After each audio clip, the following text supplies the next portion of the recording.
كمان كيوتة قوي قوي، حلوة والوانها جدا مبهجة جميلة قوي.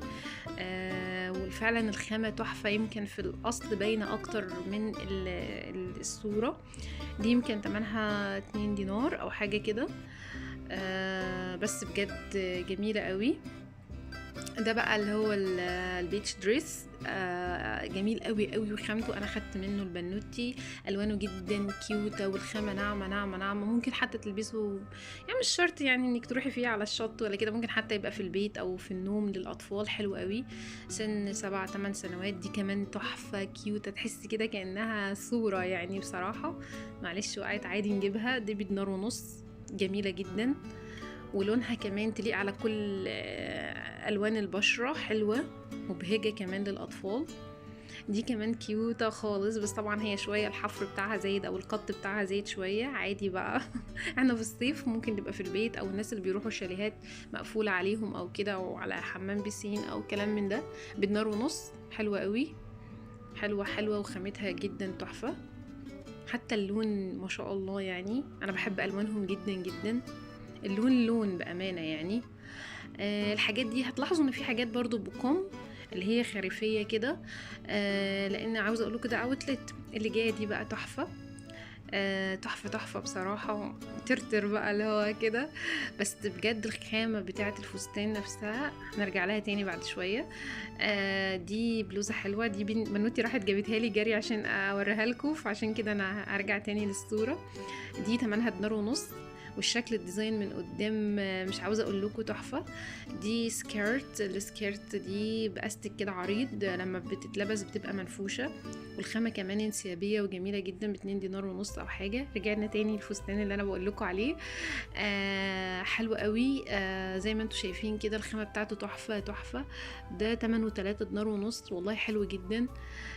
على فكرة، في مش تقولوا ده ترتر وشكلها وحش، لا والله، يعني هي جدا مودرن، وبعدين ده براند يعني مش هيجيب اي حاجة، مش اي كلام، بالعكس شكلها حلو. طبعا الدنيا اذواق. الحاجات دي شوية خريفية زي ما بقول لكم، هتلاقي في حاجات بكم طبعا لانه اوتلت. البتاع الكيوت دي جنونة بنتي كانت عاوزة تجيبها، بس انا بصراحة حسيت ان ملهاش لازمة قوي، اللي هي بتبقى هاف هاف دي.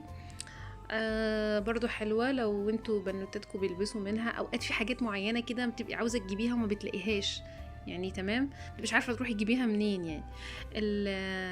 الشنط دي او الحاجات الاكسسوارز بتاعت البنات برضو دي ب3 دينار، وفعلا شكلها حلو قوي. واللي تحت دي كيوتة قوي، اللي هي البينك الفاتح دي، حتى ممكن تنفع في اللي هم اعمارهم 10-12.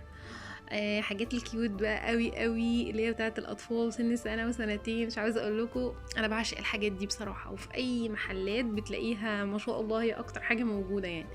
حاجات جميله جدا على دينار ونص و2 دينار، وفعلا بجد حتى لو انت بتشتري منهم هدايا، يعني مثلا لو انت عندك عيد ميلاد جايه او سبوع او عيد ميلاد في اللي هو السن ده، بتبقي محتاره انك تشتري حاجه فخمه وهديه وبراند، فعلا حلوه لو انتوا عايزين تروحوا تجيبوا منهم بدينار ونص. حاجات جميلة جدا.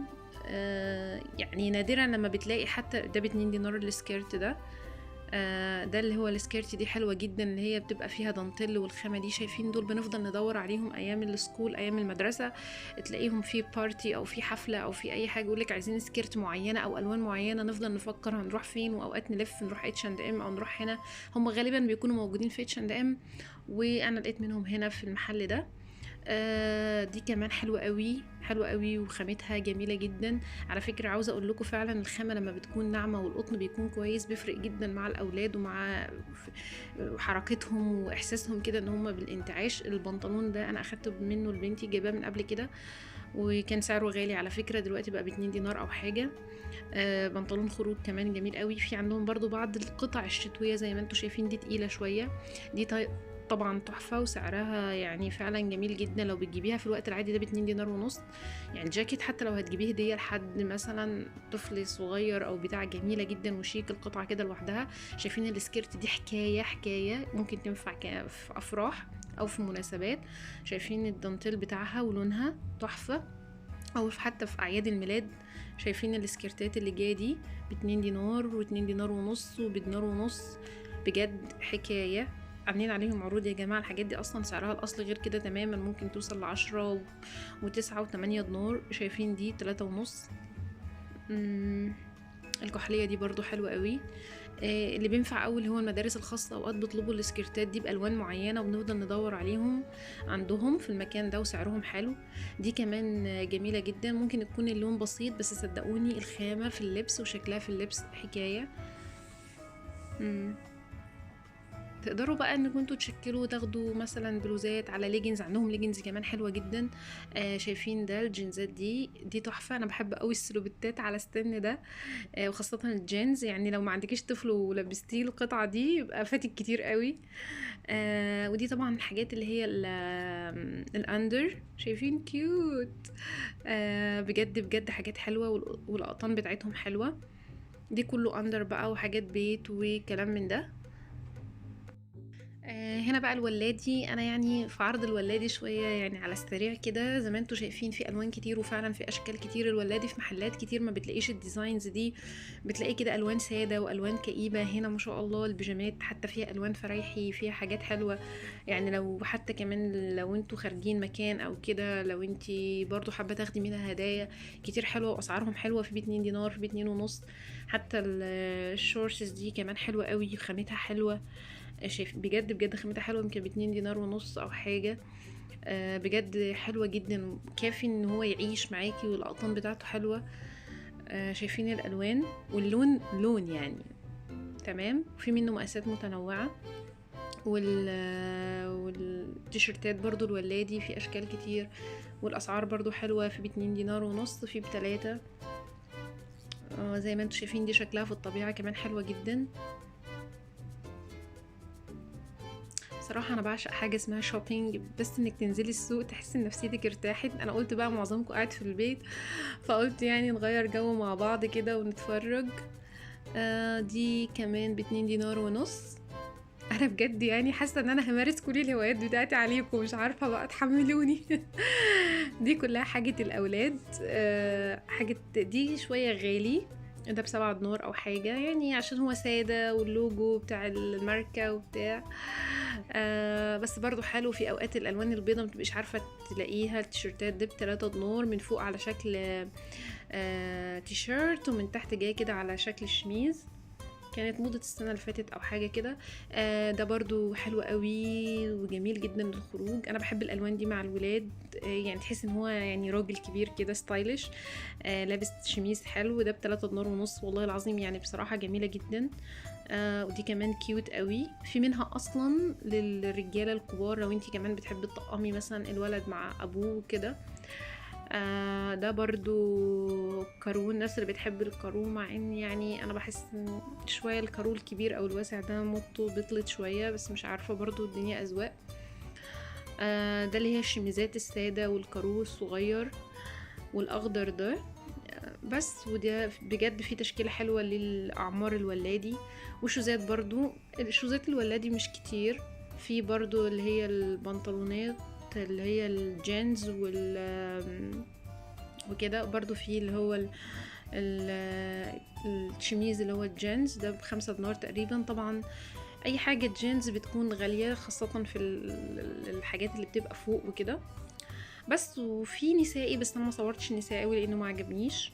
وخرجنا من المحل، وبجد المجمع هادي جدا. هو طبعا الحمد لله ان احنا رجعنا نخرج، بس الهدوء زيادة عن اللزوم ده اوقات برضو بيزعل كده. تحت طبعا الكافيهات مقفولة. الكافيهات اللي تحت ده بتبقى جميلة جدا وفيها قاعدة حلوة، خاصة ان المجمع هادي. لو حد فعلا عاوز مثلا يروح يقعد كده يخلص شغل، ياخد لابتوب معاه، او مثلا حابة انك تدرسي، او حابة انك تقابلي حد من اصحابك وتقعدي قاعدة هادية، حلو ده لما الحياة ترجع يعني. الكافيهات اللي تحت دي بتبقى فاتحة، بتبقى جميلة جدا، بيبقى فيها سناكس، بيبقى فيها فطار خفيف، ايس كريم، حاجات من دي بتبقى حلوة. وخاصة مع الهدوء والجو، مشغلين موسيقى حلوة كده في الاوقات العادية. هو الميزة الوحيدة دلوقتي ان مفيش ناس كتير وزحمة، انك انتي لو حابة تشتري تحسي انك انتي على راحتك شوية، بتاخدي وقتك. حتى الناس اللي بيشتغلوا في المحلات عندهم صبر عليكي، لانهم عاوزين يبيعوا، لان ما عندهمش ناس كتير. مع ان والله برضو في ناس، يعني بالنسبة ان احنا في كورونا وكده، بس في ناس نازلة في الاسواق وكده، وناس بتشتري. بس طبعا مش زي الضغط اللي بيكون في الايام العادية او في المواسم. هنا في محل بيبيع حاجات رجالي كده، بصراحة انا مش انترستد قوي في موضوع الرجالي، برضو حاجاته حلوة قوي وبيعمل عروض دايما. وبصراحة دايما ما بشوفش حد بيشتري منه، مش عارفة ليه، بس يعني يمكن عشان هو رجالي، فأكيد الحاجات الرجالي شوية مش عليها، يعني زي ما بيكون المحل فيه منوعات وكده بيعملوا عروض على البدل، هو كله بدلات وحاجات فورمال شوية للرجالة وكده. هنا طبعا ماكس حبيبي الملايين بصراحة يعني تلاقي فيه كل حاجة. ماكس من المحلات الحلوة جدا، أسعاره حلوة. ده بقى لو عايزين ندخلوا مع بعض عاوز يعني يوم كامل. أنا دخلت على فكرة، عاوزة أقول لكم فيه شوية حاجات رهيبة. ده شكل المجمع كده من زاوية تانية، بجد شكله حلو قوي. بصراحة أنا بحب أجي المجمع ده كمان عشان ماكس بالذات، لأن فعلا كل أفرع ماكس بتكون زحمة قوي، بس فرع حوالي بيبقى شوية يعني معقول. في فرع تاني في شارع سلام المبارك برضو فاتح جديد، بيبقى شوية هادي. بس فرع ماكس هنا بيبقى منوع قوي، في حاجات حلوة. ودخلت هنا في محل ورود حلو قوي، عجبني لفت نظري. دخلت صورت، بس لقيت الأسعار غالية وحاجاتهم حلوة بصراحة قوي. كنت ناوي اشتري صبار كده صغير، بس لقيت الاسعار شوية غالية، فقلت لا، ما ابقى اروح المكان تاني يعني. بس العاملة كانت بجد كيوت قوي، لذيذة فلبينية، سمحت لنا ان احنا نصور عادي. ده محل ورود، بس هنا عجبني قوي الحاجات اللي بتبقى تتباع على النت شايفينها دي ورد طبيعي على فكرة، بتتباع هي هنا بحدود 10، في ب15، في ب20. شوية أسعار مبالغ فيها، بس في ناس بتحب تقتني الحاجات دي.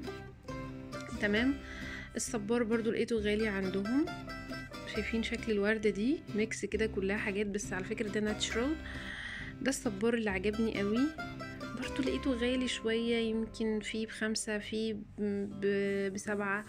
قلت لا، طب ما انا اجيبه من السوق بتاع النباتات احسن، يعني في الاخر هي زرعة بحطها في البيت عندي يعني. بس وطلعنا من المحل. هو مش فيه كوليكشن كبير للورد، هو تقريبا معروف بالحاجات دي، بس يعني اكتر حاجة مميزة عندهم اللي هي الورود اللي محطوطة في الازاز ده.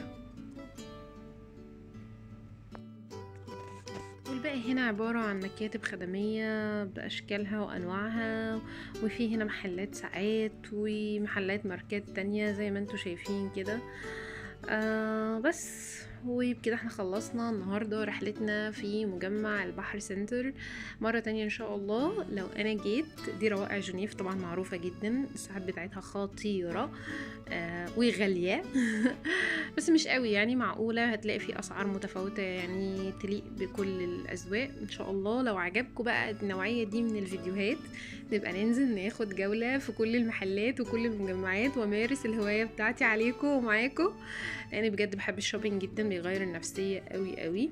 وهنا كده ده منظر برضو تاني او زاوية تانية من الفيو اللي احنا شفناه في الاول. واحنا داخلين كده احنا خارجين بقى خلاص، وشايفين شايفين اللي هي البنشات اللي تحت دي، بجد القعدة بتبقى حلوة لو انت بتنتظري، او لو انت مثلا اخدتي الكوفي بتاعتك وحابة تقعدي شوية مع النافورة اللي بتنزل مية دي بعد شوية، بتبقى تحفة. بس وكده خلاص احنا خارجين، ونقول للمجمع باي باي، ونشوفك مرة تانية ان شاء الله. لو جينا ماكس هبقى اجيبكم ماكس ده اللي موجود هنا. لو عجبكم النوعية دي من الفيديوهات اكتبوا لي تحت في الكومنتس، واشوفكم على خير في فيديو جديد. مع السلامة، ويوم تاني برا مع مستر حاوي.